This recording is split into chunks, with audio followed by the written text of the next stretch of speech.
It's not a game, it's a rich thing.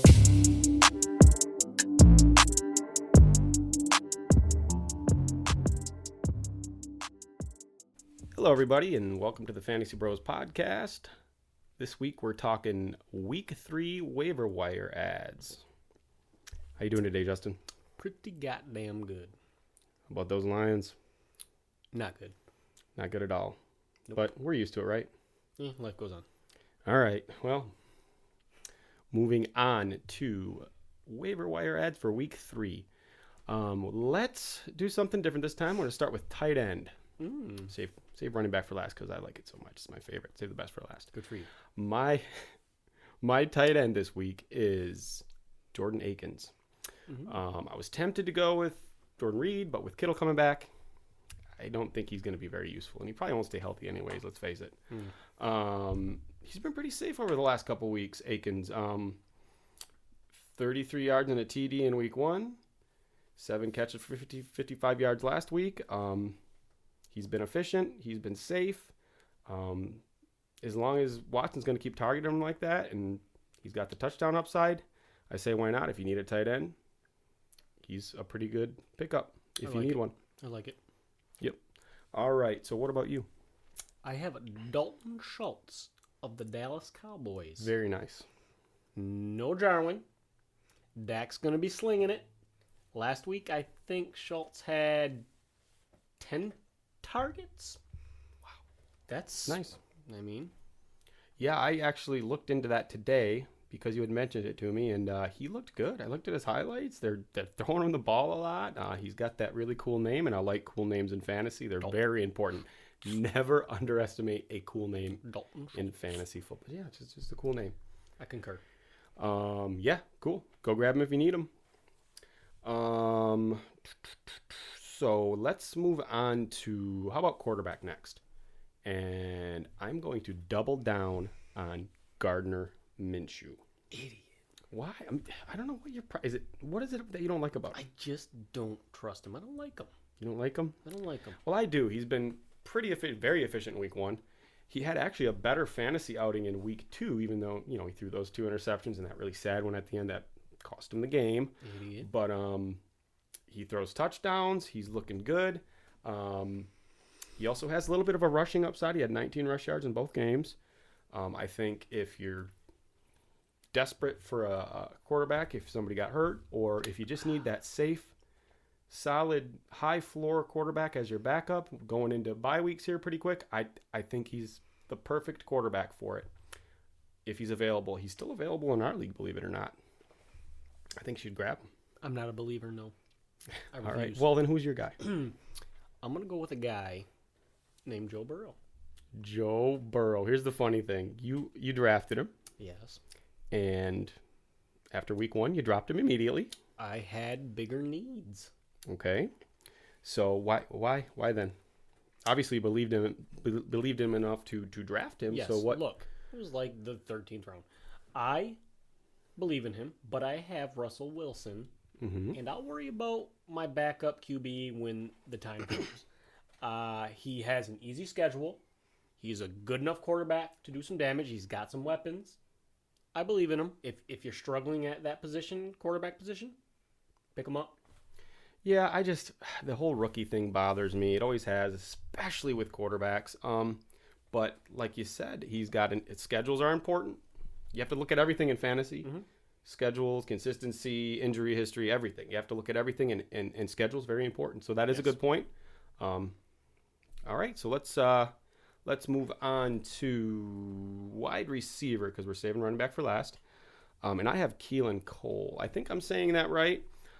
He caught 6 of 7 passes for 58 yards and a TD this Sunday. And he scored a touchdown last week too. Seems like Minshew, my man Minshew, is one of his favorite targets, along with Chark. He's owned in very few leagues. We're talking like less than 5% of leagues. If you need a wide receiver, if you're hurt at the position, if you're one of those guys that lost Thomas or Adams might not come back, if you just need depth at the position, I think he's a great ad. I think he's flexible pretty much every week. It seems that way anyways. So if you have the need, Keelan Cole could be your answer. I like it. What about you? I have a guy by the name of Deontay Johnson. Love it.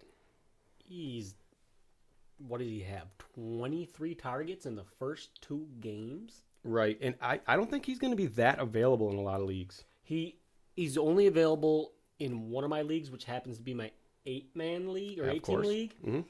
So if you're in a smaller league and you got a lot more guys like him on the waiver, pick him up. Heck yeah, man. I love Deontay. I was kind of high on him going into the season, to be honest. Yeah, I mean, I drafted him. So with all those targets, how can you go wrong? Exactly.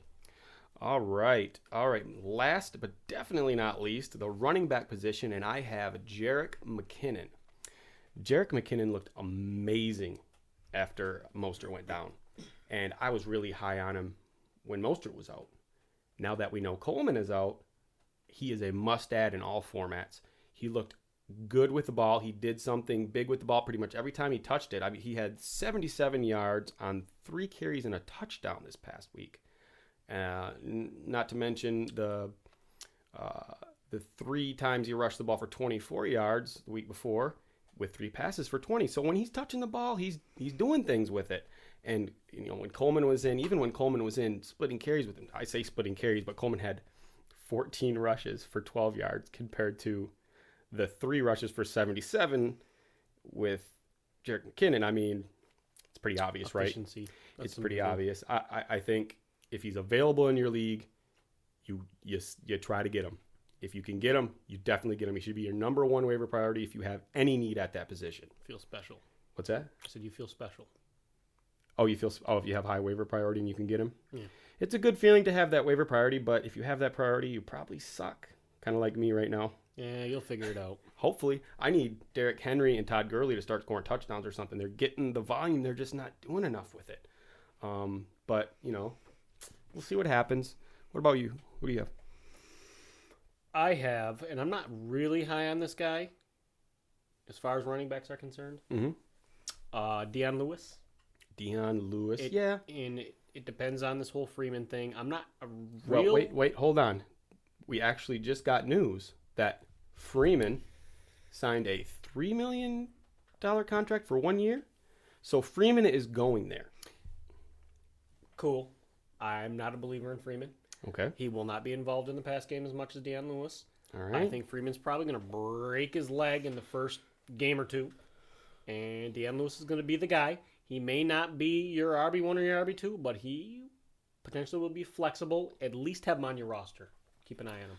Okay, fair enough. I mean, one of them is going to be, hopefully, be the guy. It might not happen. They might split carries. We don't really know. Saquon was good enough to make things happen on a crappy team. Yes. Neither of those guys are. No. Devontae Freeman, maybe at one point in his career. Deion Lewis is a change of pace guy. Maybe in PPR leagues, if they want to feed him enough, throw the ball to him enough, maybe.